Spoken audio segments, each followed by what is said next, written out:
Yeah.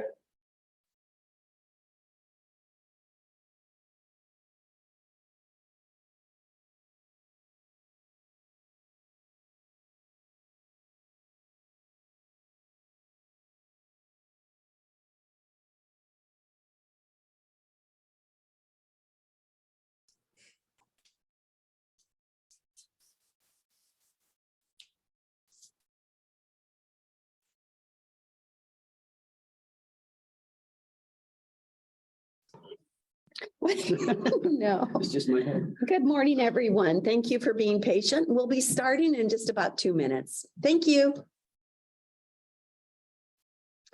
So.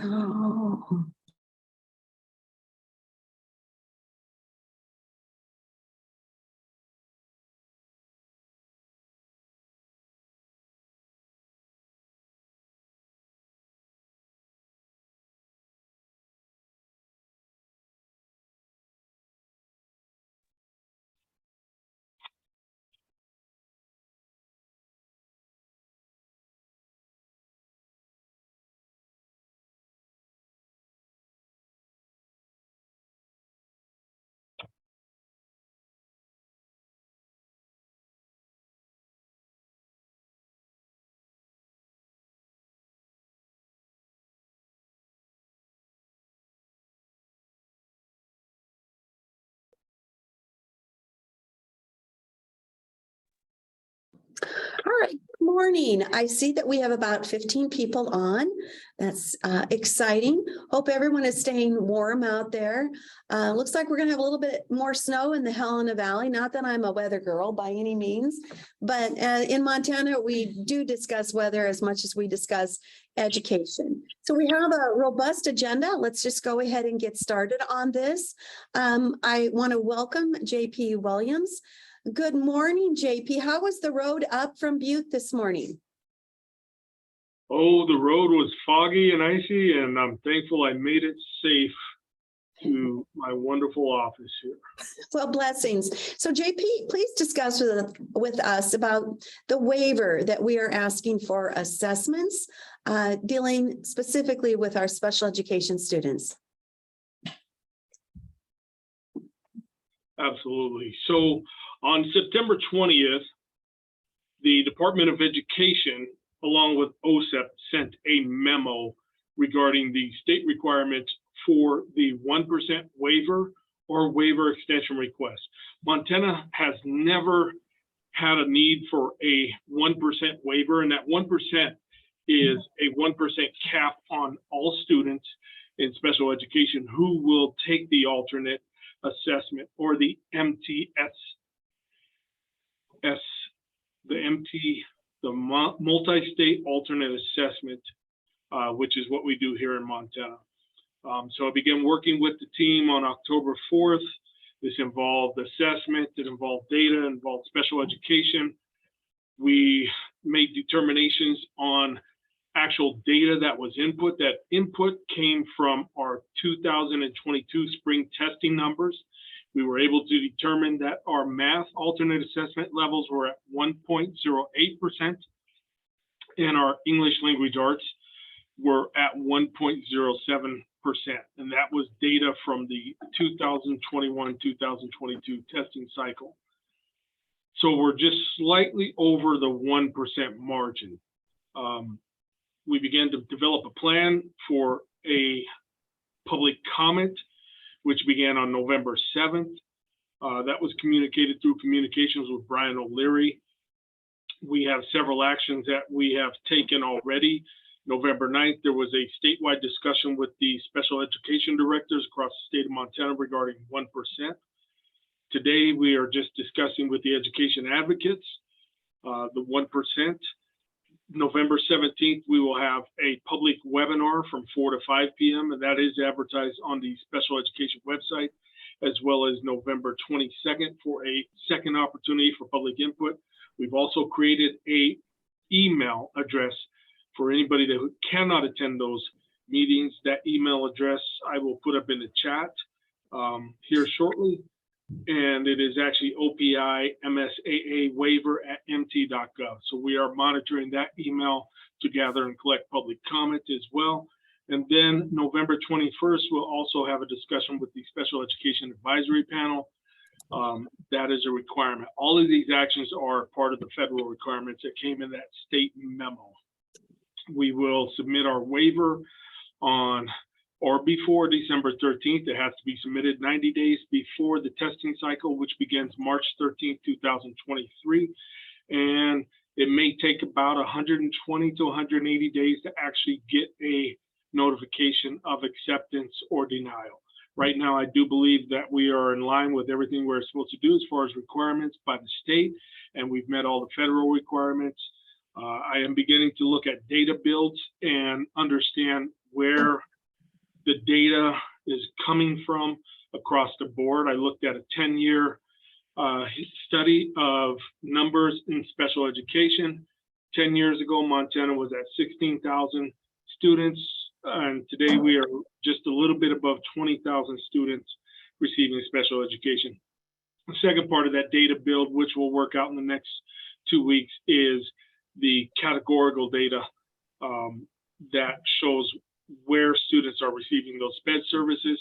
And then finally, the final piece of that data build will include numbers for the multi-state alternate assessment.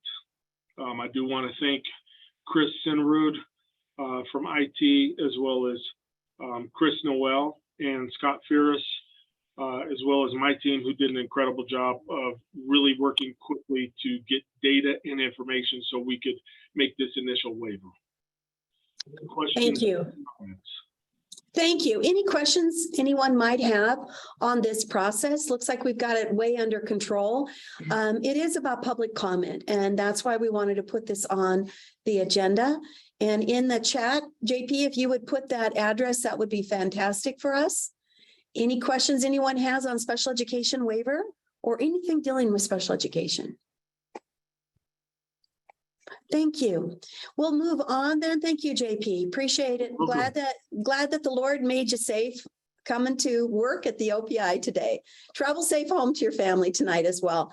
So let's go on to Wendy. Wendy is our direct lead for the COVID relief money of ESSER. Thank you. So thank you, everyone, this morning. I wanted to take the opportunity to share with you something that we've been putting on our website. And it's a high-level view of how the spending and the allocations have gone for ESSER. So there is a trustees view. Thank you, Brian, for putting that up on our site.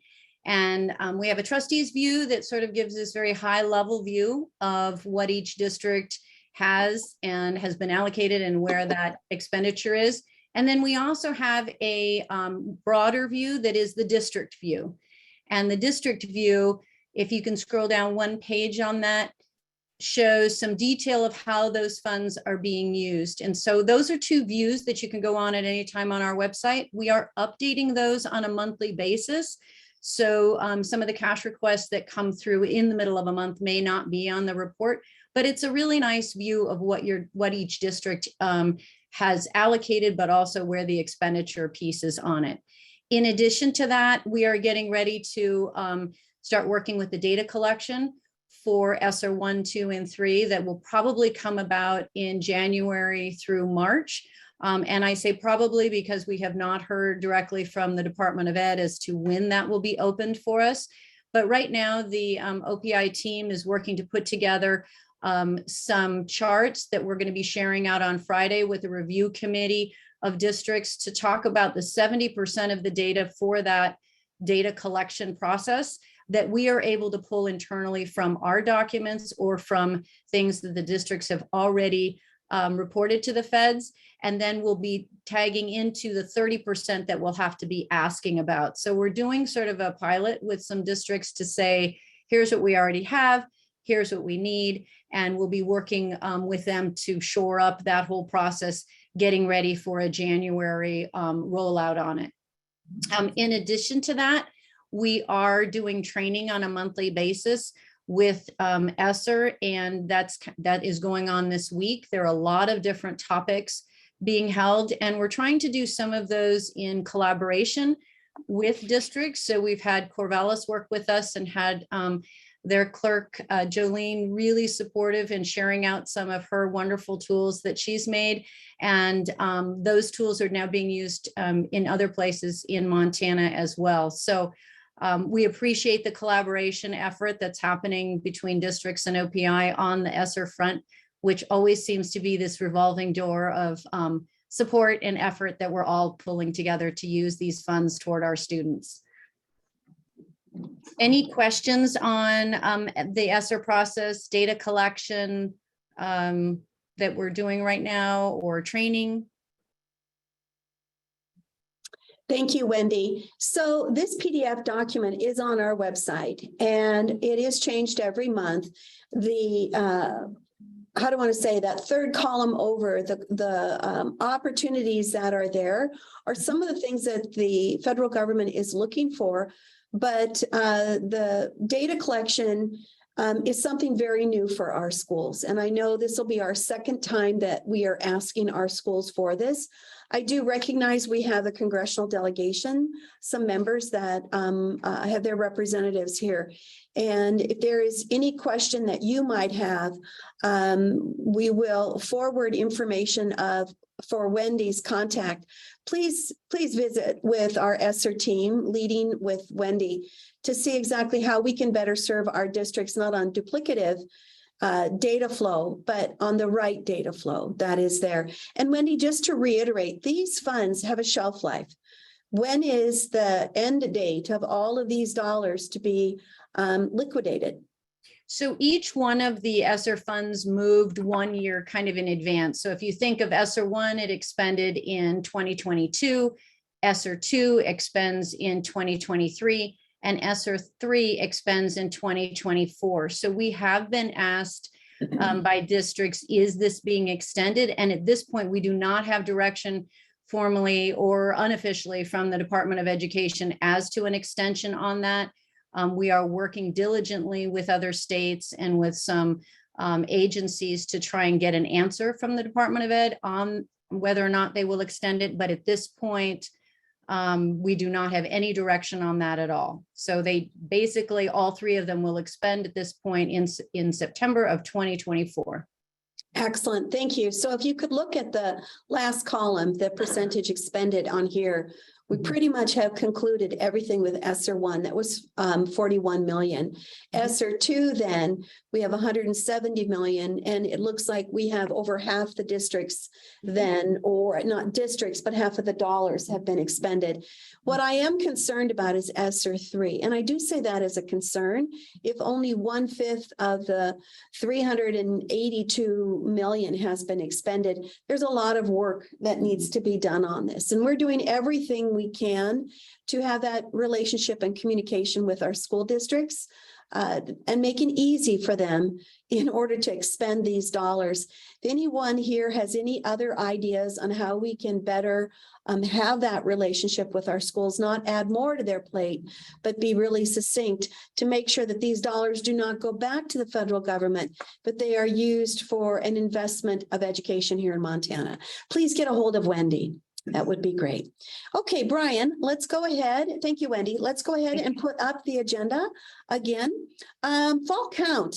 Becky is here with us right now. Becky, if you want to share with us, and we've got some reports, graphs, it looks like up on the screen that are being shared. Becky. Sure. So this is our fall enrollment for fiscal year 2023. As you can see, this is still an estimate. It's an estimate because districts can make adjustments until December 31st. However, it's a pretty sound number. It's not really going to change too much. And so you can see we've returned to pre-COVID levels. We have about 150,000 enrolled students for this fall. We also included a second chart, a budget limit A and B. We included this chart to show that the A and B that was used for budgets was not as steep incline as COVID and the drop in COVID enrollment.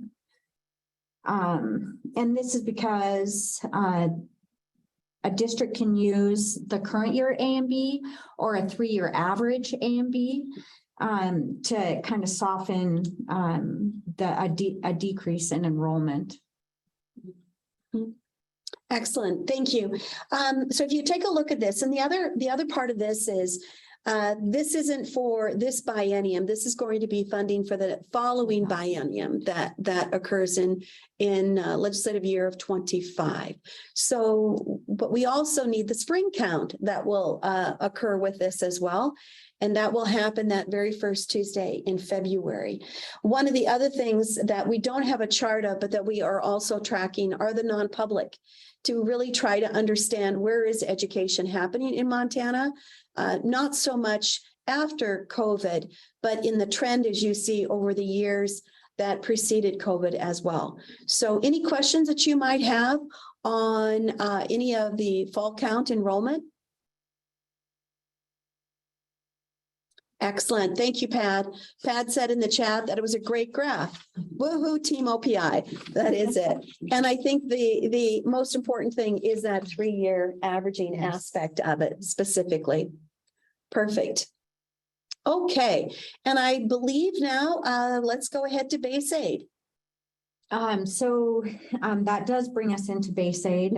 This is our base aid increase over base for the 2025 biennium.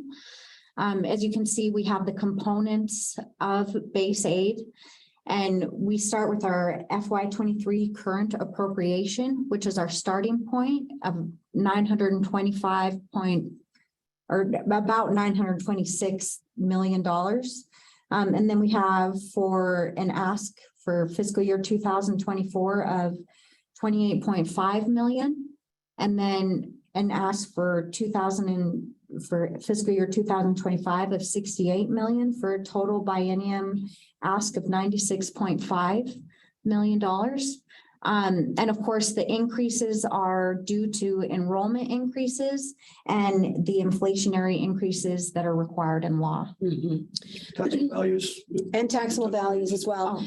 And Jay, for your trend from last year, you know, we are up in our request that is included in the governor's budget, but you want to say how much we're up?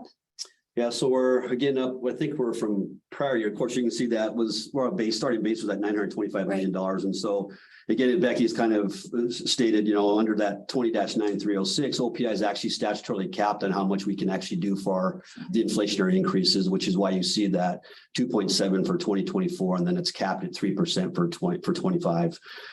We do think that's probably a little bit higher than that, but again, because OPI is capped, this is as much as we can actually take towards the legislature to ask to increase our base. But Again, there's always that opportunity during session that there may be additional requests to try to increase funding, depending on the budget.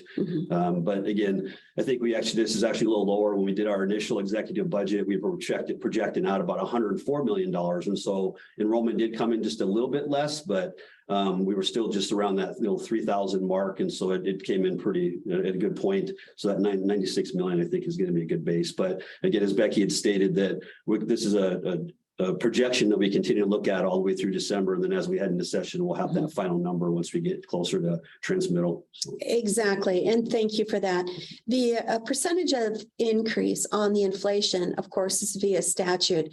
And that is something that I'm sure will also be looked at this session to see exactly what will happen the first year of the biennium versus the second year. And those things then will always start at that 3% and moving forward, because these things are scaffolded on. The one thing I want to draw attention to is this component. And in our discussion with the federal government on their maintenance of equity, specifically, Montana is very unique in the components that we have to fund our public schools. And I really want to applaud Secretary Cardona's staff, because they kept honest, and Montana led the way in saying that one size does not fit all, that our funding formulas need to be viewed uniquely across the states. And we led that charge very early on, and we never let go. And they did recognize then of the different components that we have. And I'm really proud of the OPI team for having that fortitude, because this is done in statute, but every state is unique. And I think that in itself just shouts out the importance of Montana's public education system. Thank you. Any questions you might have of Becky or of Jay regarding base aid? Excellent. All right, let's go ahead and let's talk about the licensing fee transfer. Right. So again, good morning, everybody. So for some of you that aren't aware, there is an actual proposal from OPI coming in the next session that for the licensing fees that are collected as teachers apply and are received a new license, those fees actually right now are directed towards the Board of Public Education that helps fund portions of their operations. Since we've actually implemented the new Teach Montana system, which replaced our old licensing system, MSIS, that we use part of our database modernization funding to complete that project. But ongoing, we're going to have maintenance costs that we want to try to utilize those licensing fees to pay for that. The reason for that request is twofold. First off, is it's not unusual if you have a fee that comes in, that those fees are actually directed towards offsetting any operational costs for the organization that has that system platform. And so the superintendent wanted to, make sure that we had the funding for that. Second is that we know that Board of Public Education, I think they have a proposal as well. McCall Flynn, I think, has been working with the legislature, the teams up there to put forward a proposal. They were initially, I think, looking to try to have those fees redirected or have the fees actually increased. But one of the things that the superintendent has really made explicit is that she really wants to keep licensing fees as they are and keep teachers safe. And so the intention here is to say, okay, OPI is a larger agency, even though our maintenance fees will be a little bit over the around $160,000 of revenues, the licensing fees are received every year. As a larger agency, we have a little bit more operational flexibility to absorb some of the fluctuations of when the timing, when those fees come in, and then also just the amount itself. And so we want to work with the legislature, been working with Chair Beatty specifically, so that we can try to get Board of Public Education funding, but our request is that they actually get funded by the general fund. What that does for them, it gives them a static budget. It's something that they actually can account for every year, and they can have that available versus, again, kind of the timing that they have was constraints of when those licensing fees come in. But then also my understanding is that it hasn't been sufficient to actually cover all their operational costs. And so again, superintendent's goal here is to try to make sure that both agencies are whole. Teachers are protected at the current rate of what their licensing fees are. And then again, OPI has the ability to cover some of those maintenance fees for our database modernization project. So moving forward, that's a topic you'll continue to hear us speak about and try to move forward. But again, we're just trying to get everybody whole here. And I think we have good traction on this. I think it's a great opportunity for both agencies. Thank you, Jay. Any questions on this opportunity to maintain the? Yes, I ma'am. just want to make clear the Board of Public Ed never proposed to increase licensure fees. Our only proposal was to streamline from 2 state special accounts to 1. So I just want to make clear, we never proposed or supported increased licensure fees. That was not the intent. Okay, thank you, McCall. That's my apologies. That was my misunderstanding. So, yeah. Right. Perfect. And thank you, McCall. For everyone, McCall is the Director for the Board of Public Education. I believe it's a great partnership that we have moving forward to have teacher dollars working for teachers while maintaining the Board of Public Education in a very important budget coming from the general fund. Any questions anyone might have on the licensing fee transfer? All right, moving to the second one, that's me. That's the school board election date. And there's been multiple discussions with the Secretary of State's office, the Office of Public Instruction, making sure with the governor's office as well, seeking when would be the best date in moving, if indeed moving this election date. We are focusing on the general election. We are focusing on making sure that trustees every election are amplified, that right now they are annual. If there is a way then that we can move that date for them to be more of a biennium look. There's multiple, how do I say, levers that need to be looked at, even in bonding, and there are other elections that come in that spring. So we would move it from spring to the general election in November. We have a lot of moving parts to really push this across the board. I have visited with Senator Cuff. He seems to be a perfect champion and has accepted this, as well as visiting with Representative Lear out of Eastern Montana to champion this one in the House as well. So we have a call out to quite a few people to really understand what does this mean besides just the theoretical view of having more individuals recognize the school board election along with the general election. Any questions on this topic? Superintendent, has MASBO been included in some of those discussions, or what are their thoughts on this?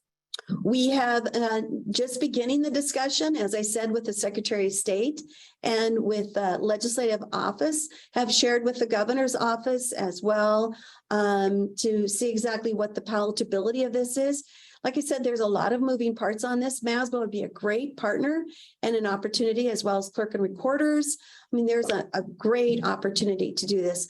I know in visiting with our other partners here with Montpec, wanting to make sure that we have a very clear understanding of why this would happen. I see we've got something in the chat box. Kathy, good morning to you. From Silverbow. We did look at the primary to see exactly what that might mean. We also don't necessarily want to open up all of Chapter 20 in school finance to see what does this mean if we take away a month of information flow from when trustees are elected in May and then having the June election, and then we have to have the trustees report by August. So the original thought process was the move. It looks like the department, Secretary of State's, as well as what we have simply ferreted out, that the primary may not be excluded completely, but I think the legislature is also looking at the general election at this time. So it's not a done deal yet, but more information will flow on this, and would really like to have a bigger partnership with, as you had said, McCall, MASBO, the county treasurers. We need to visit with county superintendents as well. So there's a not a large mountain to climb, but I believe we've got some great information flow that needs to occur. This is Shelley with MASBO. Definitely would like some input to talk with folks about this because I think elections are a serious concern for the school business officials in schools. So that would be great to have some discussion on that. Oh, Shelley, you're spot on. I think this can definitely can bring us closer in understanding, you know, what we both do in this as we serve schools. So love this. And again, the idea has come from many legislators. We're just at this point trying to ferret it out and do recognize that the governor is looking at some opportunity to amplify the trustees' mission in public education. And this is one opportunity to do so. So more will happen on that. We are just in the very beginning stages, and that's why I put it on this agenda so that we could be transparent and acknowledge it. Thank you, Shelley. We'll definitely reach out. Thank you. You bet. Excellent. All right. I do have a great presentation at this point. And I heard this through the Workforce Investment Board that I serve on, which is lovingly called SWIB.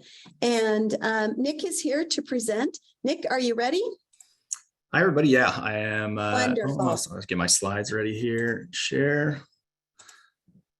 Great. So great to be with you all today. This is kind of an abbreviated version of that presentation, talking a little bit about some of the economic changes over the past couple of years and some of the challenges we face with the workforce shortage. So we'll get right into it. When we look at Montana's economic recovery, one of the metrics that we focus on is GDP, which is, if you're unfamiliar, it's the market value of total production of goods and services in Montana's economy. And so when we look at this is real GDP growth year over year with Montana in the blue bars and the US in the red bars. And what we can see is during the past decade, we had growth of about 1.7% in the production of goods and services, or the market value of those goods and services. That was a little bit slower than the US during that period, but in 2020, we had a drop. It wasn't as significant of a drop compared to the US. We had it was a little bit over 1.5% compared to over 3%. So a smaller hole that we fell into. And when we came out of the recession in 2021, we had a much stronger, much more growth in our GDP than the US in general. We ranked 7th among states in terms of our total GDP growth. And it's been the fastest GDP growth in Montana since 1980. And so that can be attributed largely to a lot of that stimulus, that it increased consumer demand and therefore the production of goods and services in Montana. So really strong recovery. We see that also reflected in our total employment growth. So this is, again, year over year employment growth comparing Montana to the US. And when we look at the average year over year growth coming out of the Great Recession from 2011 to 2019, we had growth of about 1.3% or 6,500 jobs per year. In 2020, we did have a small decline of a little bit over 2% or smaller than the US, which declined by about 6%. So we fell into a smaller hole and we had larger growth in the following year. We recovered our pre-pandemic employment by June of 2021, and we had growth of 3.8%, which was about 19,600 jobs for the year. So that's more Montana jobs added in 2021 than any year all the way back to 1976, which is when the data series begins. And Montana continues to grow. It ranks 5th among all states in terms of its recovery of total employment. So some positive economic news for Montana in terms of its performance following the pandemic recession. Oops. But what the challenge we now deal with is the labor shortage is, a challenge that was already with us prior to the pandemic. And so what this chart shows is available workers, those who are unemployed and actively seeking work. That's that dark blue line there. And what we see in the light blue line are unfilled job openings. And so coming out of the 2009 recession, of course, you have those large layoffs. So there's more available workers than there are jobs to fill. But slowly that came into more of an equilibrium. So part of that is due to the fact that, there's economic expansion during that period, but there's also in 2011, the baby boomers are first starting to hit their retirement years. And so they're leaving behind vacancies that there's not enough young people to fill. So we start to get to this period where we have more jobs than we have available workers. But post-pandemic, we're even more out of whack. We have 3 jobs for every available worker. And that's because we kind of hit that, we continue to push, continue that demographic trend of having more of our population in their retirement years. But there's also the fact that we've had stimulated a lot of consumer demand, which stimulates that demand for goods and services. There could also be some other things happening, such as, we have population influx into the state. And if those that population influx are retirees who are contributing to demand but not supply of workers, that could be another thing affecting that increase in unfilled job openings. It could also be if we have teleworkers coming into Montana and they're contributing to supply of workers elsewhere, but not and contributing to demand here. So those are all could be reasons for the fact that we're so out of whack there. And with any shortage, we have two sides to that shortage. We have a supply side and a demand side. So we do continue to have our population growing, and it's growing faster than our labor force. That blue line there, our labor force is bigger than it's ever been before. And the labor force includes those who are employed, that black line, but also those who are unemployed and actively seeking work, which we saw in the previous graph. So even though our labor force is bigger than it's ever been before, and we have more people employed in Montana than ever before, we have a population that's growing faster than that employment and labor force. And that's largely due, again, to those baby boomers hitting retirement age. So when we try to understand population growth in the context, or labor supply in the context of population growth, we use a metric called the labor force participation rate. And what that is the share of the population 16 and up who is participating in the labor force. So when we look at the 90s and 2000s, we had a participation rate that was above 66%. And that's because we simply had a greater share of the population in the age group 25 to 54. And so 86% of that age group participates in the labor force. Once we hit the 2009 recession, of course, we have a lot of people who were laid off, and those workers then become discouraged as they look for jobs when very few are available. And once you stop looking for work, that's when you fall out of the labor force. So that coincided with the baby boomers hitting retirement age in 2011. So those workers are leaving the labor force, and we continue to trend downward due to the fact that we continue to have more of the population in their retirement years. Advertising. So when we look at those who are not in the labor force by their main reason, we can see that those retirements have increased, or those who are not in the labor force due to retirement have increased by about 50,000 over the past 10 years since the baby boomers hit that retirement age. When we look at all those other groups who are not in the labor force due to their main reasons, they've really stayed relatively level. So this is really driven mainly by those retirees. But in a labor shortage, the solution really is, we have to find ways to engage workers in all these different groups, or we have to find ways to increase productivity and do more with the workers that we do have.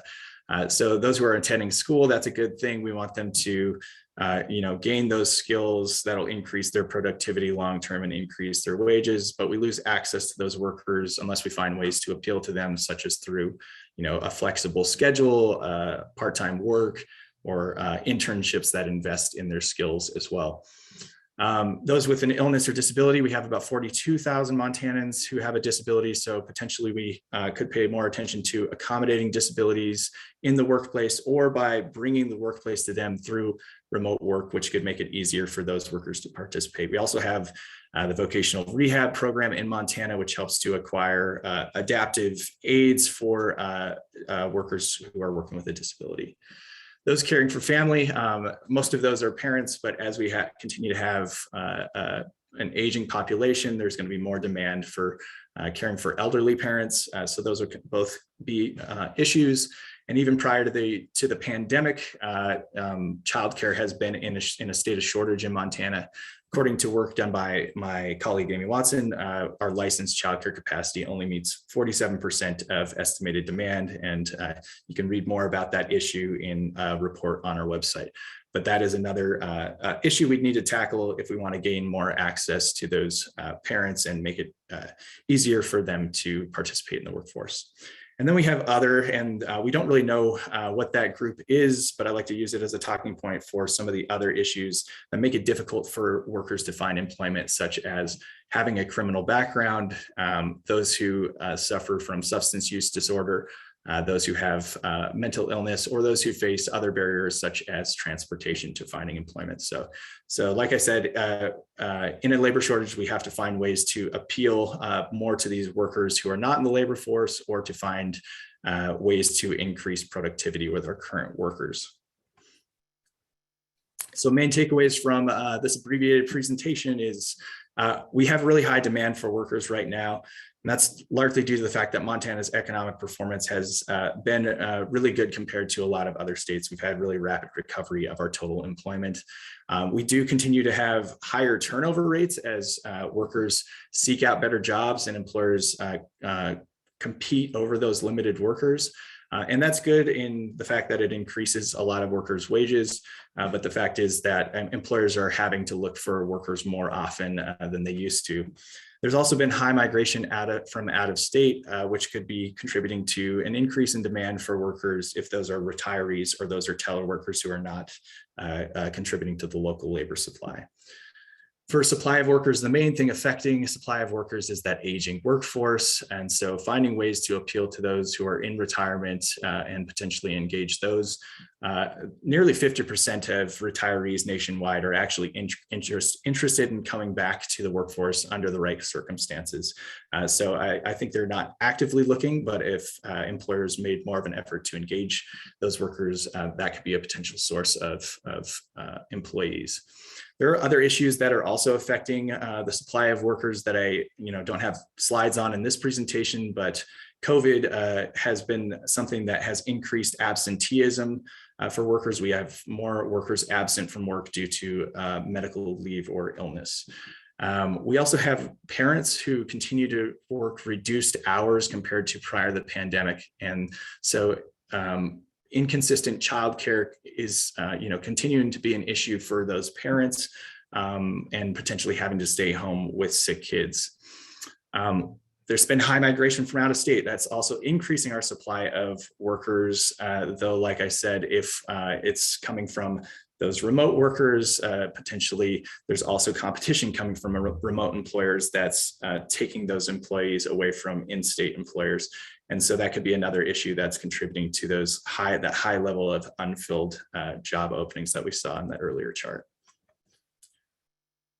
So most of this information comes from our Labor Day report, which we publish every Labor Day at lmi.mt.gov, but we have a number of other publications. You can also subscribe to our Economy at a Glance article, is an article we put out every other month on economic topics in the state of Montana. This upcoming month will be on the housing shortage. And so that'll be another publication you could subscribe to if you're interested in keeping up to date on some of this information. And if you saw anything in this presentation you have any questions on or want to dig deeper into, feel free to email me at nicholas.holm@mt.gov. And thanks for having me today. Thank you. Thank you very much. And I very much appreciate it. Does anyone have any questions for Nick? This presentation will be coming, as we do with everything that you have seen today, will be included in an email coming forward to you.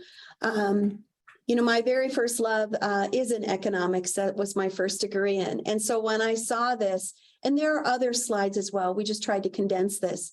But I believe the economics of education is exceedingly important, not just because of what happened with the pandemic, but as we are an aging state, we need to make sure that we move forward.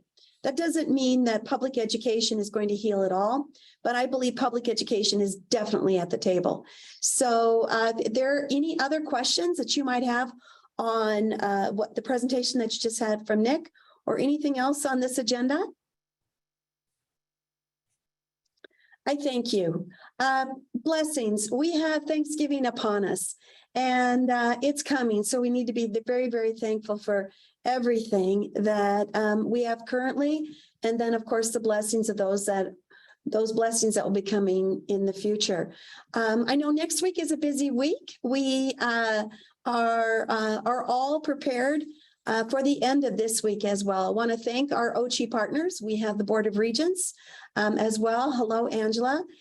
We also have the Board of Public Ed that is there in Bozeman, getting ready for the Brawl of the Wild on Saturday. We also want to thank the governor, and I believe we've had, I don't know if Dylan is still on, but we, of course, had the governor's education meeting as well. This week, it's caucus week. So after the successful election for individuals in the House and the Senate, they have all convened upon our Capitol tomorrow. There are a couple legislative meetings today. So I know PAD and LFD and Legislative Services are very busy as well as we all prepare for this opening of the new year, along with a new legislative session. So with that, everyone, blessings to you. Embrace your family this Thanksgiving. Thank you.